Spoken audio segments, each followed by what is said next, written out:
ఇప్పుడు నువ్వే చూడు, అమ్మ గనకి ఈ విషయం తెలిసిందంటే ఇంట్లో ఎంత పెద్ద గొడవ జరుగుతుందో. అలాంటి గొడవ ఏమీ జరగదు కార్తీక్. అత్తయ్య గారికి ఈ విషయం ఏమాత్రం తెలీదు. ప్లీజ్ దయచేసి అత్తయ్య గారికి నువ్వు చెప్పకు. ఒకవేళ నేను చెప్పకపోతే మాత్రం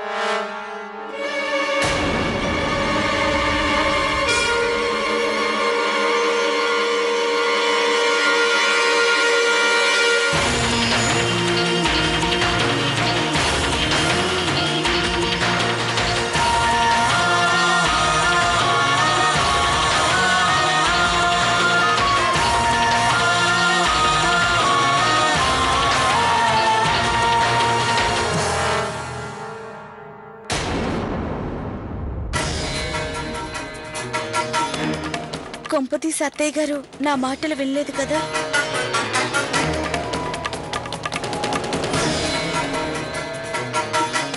ఏమైంది కార్తీక్? నువ్వెందుకు కంగారు పడుతున్నావు? ఏమైనా ఇబ్బందా? అబ్బే ఏం లేదమ్మా, ఏం లేదు.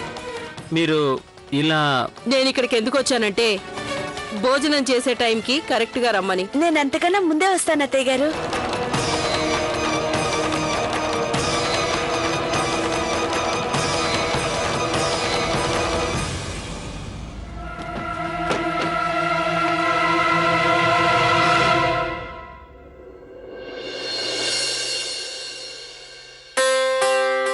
కార్తీక్ రిలాక్స్, అత్తయ్య గారు వెళ్ళిపోయారు.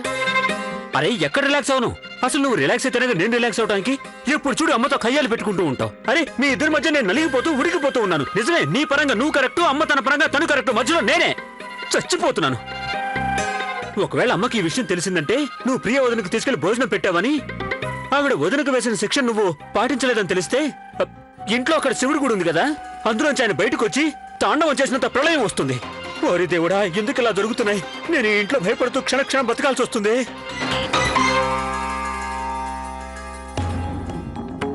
లవ్లీ, నువ్వు చేసింది చాలా కరెక్ట్. ప్రియాకయ్య ఎందుకు శిక్ష అనుభవించాలి? చెప్పాలంటే అసలు నేరం చేసింది నేను.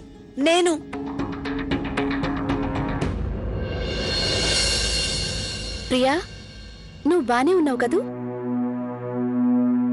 నేను బానే ఉన్నానక్క. ఈ పిల్లందు చూసారా, చాలా మొండిది. ఎంత కష్టమైనా తనలోనే దాచుకుంటుంది, కాని మనకి మాత్రం అస్సలు తెలియనివ్వదు. అవునక్క, మనందరికీ తెలుసు కదా ప్రియ ఒక్క క్షణమైనా ఆకలికి తట్టుకోలేదని. నేను ఆల్రెడీ భోజనం చేశానన్న విషయం వీళ్ళందరికీ ఎలా చెప్పను?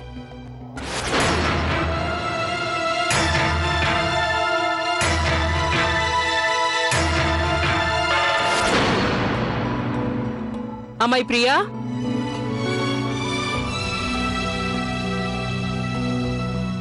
ప్రియా. అమ్మ మీకేదైనా కావాలా? నేను ప్రియా ఎక్కడుందని చూస్తున్నాను. అమ్మ నేను బాత్రూంలో ఉన్నప్పుడు మీనాక్షి వదిన మాట వినిపించింది. బహుశా ప్రియ వదిన గదికి వెళ్ళుంటుంది. అయితే సరే, నేను వెళ్ళి చూస్తాను.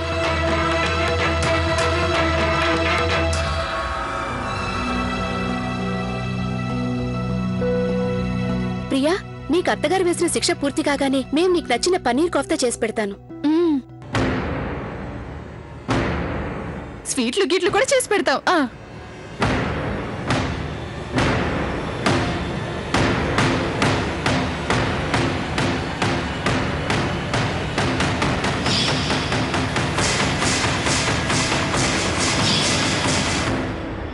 సరే వదిలే, పన్నీర్ కోఫ్తా వద్దులే. నువ్వేం చేయమంటే అది చేస్తాను. చెప్పు, నువ్వు ఇప్పుడు ఏం చేయమంటావు చెప్పు. అక్క, నేను లవ్లీ వాళ్ళ ఇంట్లో భోజనం చేసేసాను.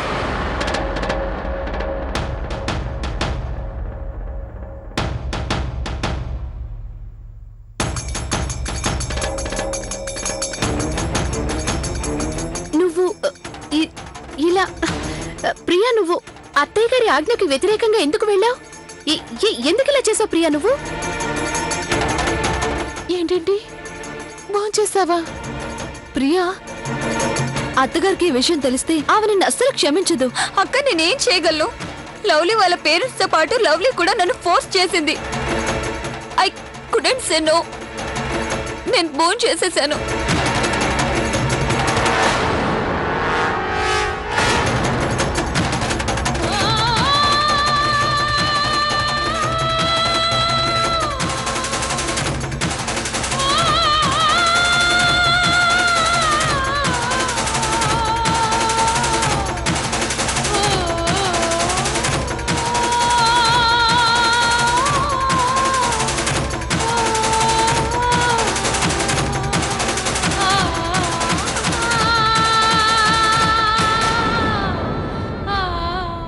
ఇక మీరందరూ నా వెనకే కిందకి రండి.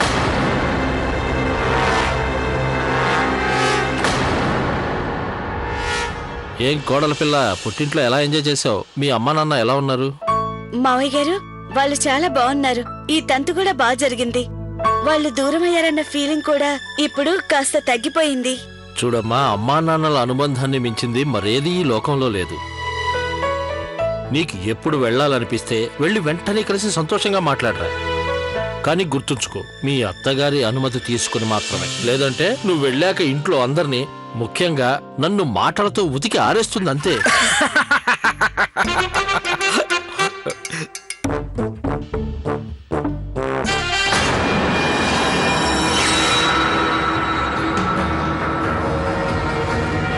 పాపం పిచ్చిది ప్రియ ఉదయం నుండి ఏమీ తినలేదు కదా. ఇదేమైనా బాగుందా? నాన్న, నేను ఈ సంగతే మీతో మాట్లాడాలనుకుంటున్నాను. బాబు, ఇక తను పస్తులుండాల్సిన పని లేదు. అదేలా నాన్నగారు? మీ అమ్మ ఇప్పుడే తన గదిలోకి వెళ్ళింది, తనని భోజనం చేయమని చెప్పడానికి. మీ అమ్మకి తెలుసు కదరా, ప్రియ ఆకలికి తట్టుకోలేదని. ఇది బాగుందండి, ఇప్పుడు న్యాయం జరిగింది.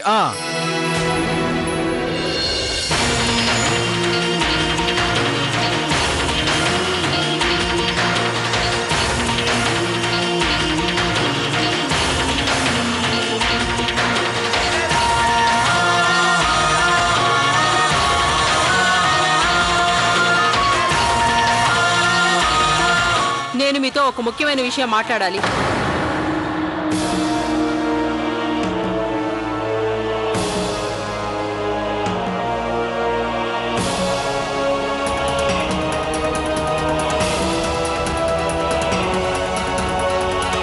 ఏమైంది? కాసేపట్లో మీకే తెలుస్తుంది. అమ్మాయి ప్రియా, జరిగింది జరిగినట్టు వివరంగా చెప్పు.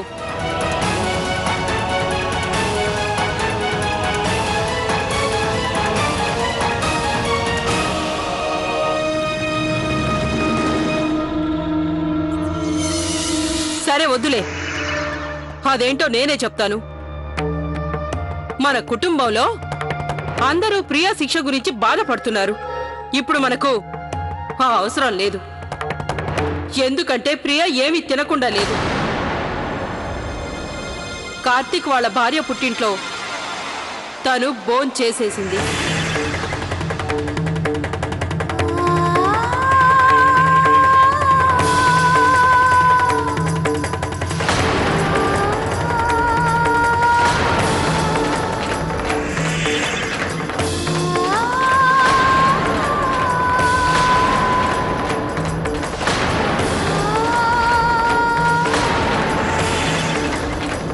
అమ్మాయి ప్రియా, నువ్విప్పుడు మాకో విషయం చెప్పు. నేను చెప్పినటువంటి ఆజ్ఞను ధిక్కరించేటంతటి ధైర్యం ఎక్కడి నుంచి వచ్చింది అసలు?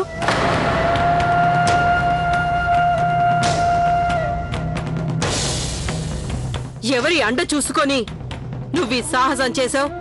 ఎవరి అండ చూసుకొని?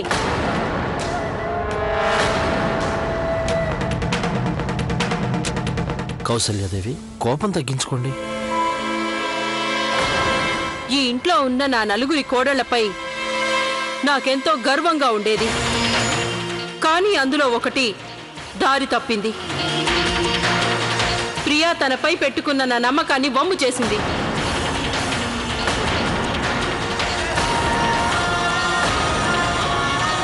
నా తల దించుకునేలా చేసింది.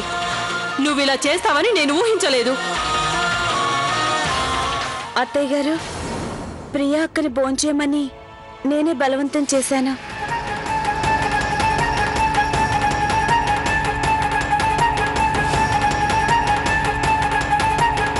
ఆకలితో దాహంతో నీరసించిపోయిన అక్కను చూడలేకపోయాను. అది తప్పు చేసింది నేనైతే దానికి శిక్ష అనుభవిస్తుంది ప్రియా అక్కయ్య అని అనిపించింది. బాగుంది, చాలా బాగుంది. అసలు నేను ప్రియకు శిక్ష వేసి ఉండాల్సింది కాదు.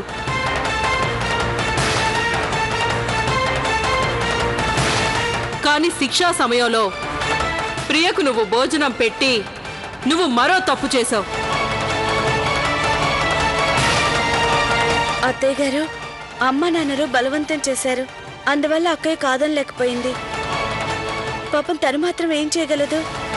ఆయన కౌశిక్ నివాసపు నియమాల ప్రకారం పెద్దల మాటను గౌరవించాలని, వారి మాటను కాదనకూడదని మీరే చెప్పారు కదా, అవునా? మంచిది. మా నియమాల ప్రకారమే ఇప్పుడు శిక్ష కూడా విధించబడుతుంది. కానీ తప్పు చేసిన వ్యక్తికే. ఈసారి శిక్ష కార్తీక్ భార్యకు వేయబడుతుంది.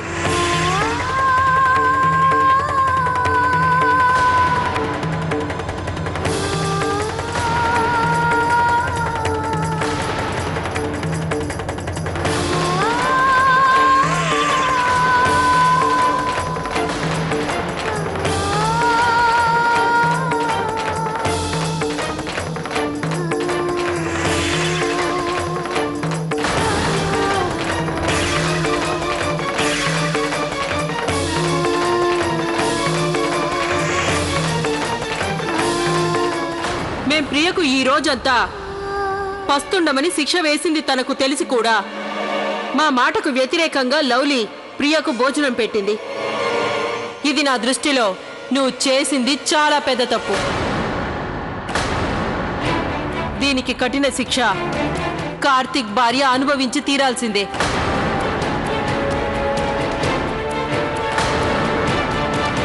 కార్తీక్ భార్య అన్ని పనులు నేర్చుకోక తప్పదు. అందుకు నా నలుగురు కోడళ్ళు తనకు సాయం చేస్తారు. నాకు తెలుసు, తను చిన్నప్పటి నుంచి పుట్టింట్లో అన్ని వస్తువులు తను కదలకుండానే తనున్న చోటే ఇచ్చేవారు. కానీ ఇక్కడ తనకు ఏది కావాలన్నా కూడా కష్టపడి చెమట చిందించక తప్పదు.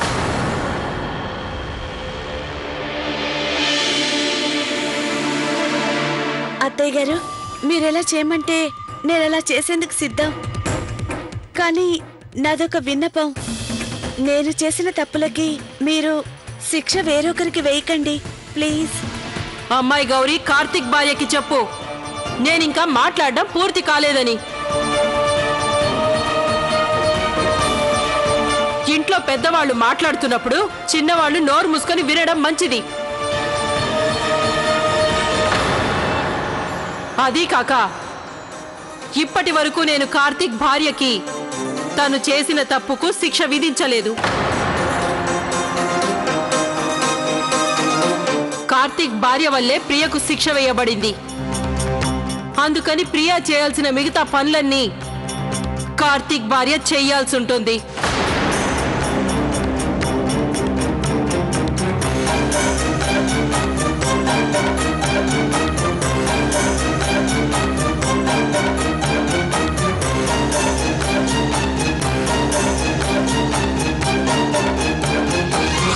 ఊడవడం, తుడవడం, గిన్నెలు కడగడం, బట్టలు ఇస్త్రీ చేయడం, ఇంకా ఇంట్లో కావలసిన వస్తువులు ఏమున్నాయో ఏమి అయిపోయాయో చూసి చెప్పాలి నాకు.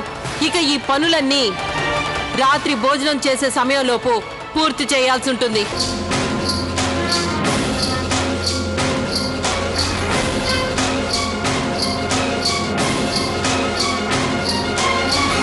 ఇదిగో గౌరీ, ఇప్పుడు ఎవడెందుకొచ్చింది మాట? ఇదిగో గౌరీ, నాకు కొంచెం పంచదార ఇవ్వవా?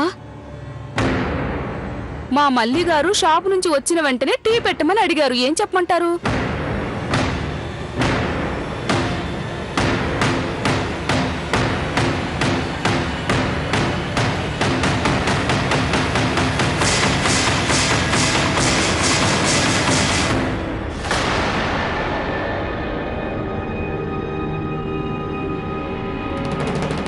ఏమైందబ్బా? ఓ గౌరీ, అంతా బానే ఉంది కదా? ఆర్తి, అంతా బాగానే ఉంది. ఇటివ్వు, పంచదార తెచ్చిస్తాను. తీసుకో. ఇంకాసేపట్లో టీలు టిఫిన్లు మీ గదిలోకి పంపిస్తాను. అలాగే వదినా.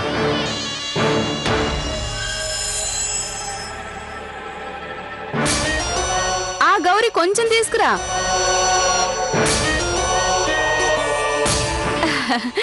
లవ్లీ అంతా బానే ఉంది కదా? ఆర్తి ఇదిగో పంచదార. మాకింట్లో చాలా పనులున్నాయి ఆర్తి. ఆర్తి పంచదార తీసుకున్నావుగా, ఇక వెళ్ళు. పంచదార తీసుకున్నాను కాని సిమ్రాన్, ఏం చెప్పమంటావులే గౌరీ. నేననేదేంటంటే నాకు మీ ఇల్లంటే ఎంత అభిమానమో తెలుసా? మా ఆయన మీద ఒట్టు. నిజం చెప్పాలంటే ఇది నా సొంత ఇల్లే అనిపిస్తుంది. సరే ఇక వెళ్తాను, మళ్ళీ వస్తానులే.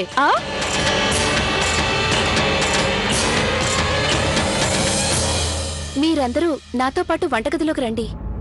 అలాగే అక్క, పద.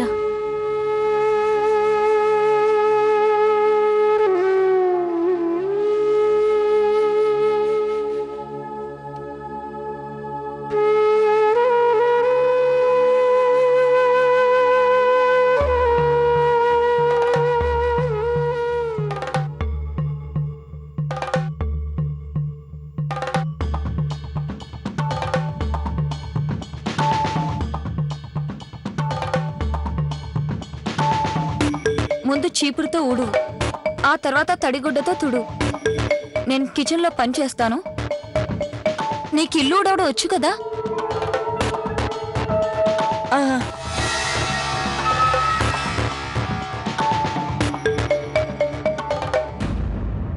లవ్లీ, ఈ రోజు నీ పని ఫినిష్.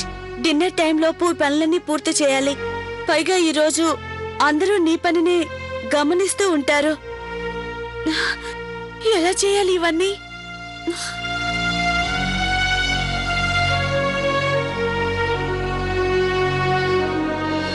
అరే రామయ్య, కిచెన్ లో ఆ ప్లేట్ లో భోజనం అంతా అలాగే వదిలేశారు. ఆ ప్లేట్ లో ఎవరు తిన్నారు? తెలీదాయమ్మా. సరే వెళ్ళి సుశీలకు చెప్పు, త్వరగా గిన్నెలు కడగమని. అలాగే అయ్యమ్మా. నా ముందైతే అందరూ బాగానే భోంచేశారు, ఎవ్వరూ ఏదీ వదిలిపెట్టలేదు. అమ్మా లవ్లీ, అప్పుడే భోజనం పూర్తయిందా? అయింది డాడ్, నా భోజనం పూర్తయింది. ప్లేట్ అలా ఉండనివ్వు తల్లి, తర్వాత నేను తీసేస్తాను. లేదా అమ్మా, నేనే స్వయంగా పెడతాను, మీరు వడ్డించండి. ఆ ప్లేట్ ఖచ్చితంగా లవ్లీదే అయి ఉంటుంది. అంటే తనేం తినకుండానే వెళ్ళిందన్నమాట. నేను తనకు ఫోన్ చేసి తెలుసుకుంటాను. లవ్లీ, ఇప్పటికైనా నువ్వు మారు. త్వరగా అక్కల దగ్గర ఇంటి పనులన్నీ నేర్చుకో చక్కగా. ఇలా మళ్ళీ మళ్ళీ తప్పులు చేస్తే అత్తగారు కోపడతారు, చాలా కఠినంగా శిక్షిస్తారు. అయినా నేను చేసిన తప్పులకి నాకే శిక్ష పడాల్సింది. పాపం ప్రియా అక్క మధ్యాహ్నం వరకు నీళ్ళైనా ముట్టలేదు, అది కూడా నా వల్ల. మంచే జరిగింది, అత్తగారు ఈసారి నాకు శిక్ష విధించారు. ఇప్పుడు ఈ పనులన్నీ చేయాలి.